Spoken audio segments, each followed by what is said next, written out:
Bonjour à tous et bienvenue sur boursicoté.com pour cette nouvelle analyse technique Forex, matières premières et crypto-monnaies avec une période de devise euro-dollar qui est toujours très indécise, toujours autour de cette zone ici des 1.0730. Pour mémoire, nous sommes toujours dans un range ici entre 1.0630 et 1.0880.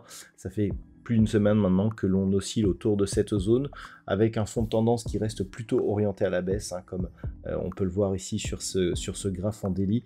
On a eu des contacts sur la bande de Bollinger inférieure, on est toujours sous les moyennes mobiles, donc clairement l'enjeu, l'objectif, c'est toujours un retour ici sur la zone des 1.0630, mais on se stabilise cette semaine, donc à voir si cette rupture intervenait. C'est sur rupture de cette zone que l'on validerait la poursuite du mouvement baissier. Il faudrait repasser au-delà au minimum ici de cette zone des 1.08 pour sortir de cette dynamique baissière. Sur la paire de devises livre sterling contre dollar américain, on reste là aussi dans une dynamique baissière, toujours sous la moyenne mobile 20 exponentielle, après des contacts ici sur la bande de Bollinger inférieure. Toutefois, les contacts sont assez légers, donc on n'a pas une grosse tendance non plus. Il faudrait casser à la baisse ici cette zone des 1,2610 pour confirmer ce retournement de tendance.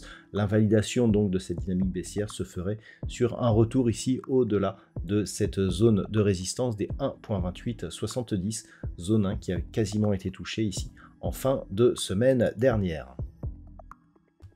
Au niveau de l'or, toujours très peu de mouvements. Jusqu'hier, je vous disais qu'on était plutôt sur une dynamique de retournement, puisque nous avions des contacts ici sur la voile inférieure et une moyenne mobile 20 exponentielle qui agissait comme résistance. On est en train d'invalider cette probabilité, même si on n'est pas sur un retournement haussier, puisqu'on n'a pas cassé ici ce point haut significatif, on n'a pas de contact avec la bande de Bollinger supérieure, donc ça reste neutre en termes de tendance court terme sur cet actif, mais toujours au sein d'une tendance ici avec une préférence haussière.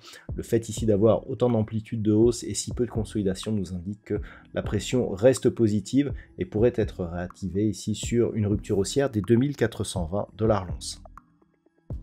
Sur le WTI, on est toujours sur une tendance haussière. On préserve ici la zone des 80,50 $ le baril comme une zone de support. On est quasiment au contact ici avec la bande de Bollinger supérieure. Donc l'objectif, tant que l'on est au-dessus de cette zone des 80,50, reste un retour sur la zone d'ici des 84 $ le baril. Il faudrait donc une rupture de cette zone horizontale et de la moyenne mobile 20 exponentielle qui va monter tout doucement vers une zone intermédiaire ici à 78,50 $ le baril, et bien pour commencer à invalider ce mouvement. Donc ça reste haussier, on a pas mal de convictions aujourd'hui sur cet actif, et donc objectif retour ici sur la zone des 84 $ le baril. Et enfin, sur le Bitcoin, on reste ici dans une dynamique qui est baissière d'un point de vue très court terme, puisqu'on est repassé ici sous la zone des 67 100 $ pour un Bitcoin.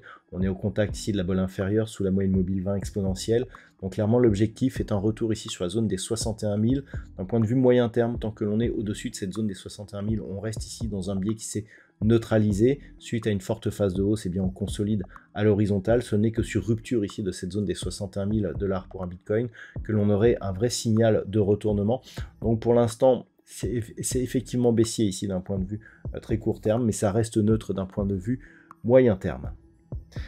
Voilà donc ce que l'on peut dire sur l'analyse technique de ces principaux actifs de marché. Je vous souhaite de passer une très bonne soirée. On se retrouve dès demain pour d'autres analyses techniques, toujours sur le site boursicoté.com.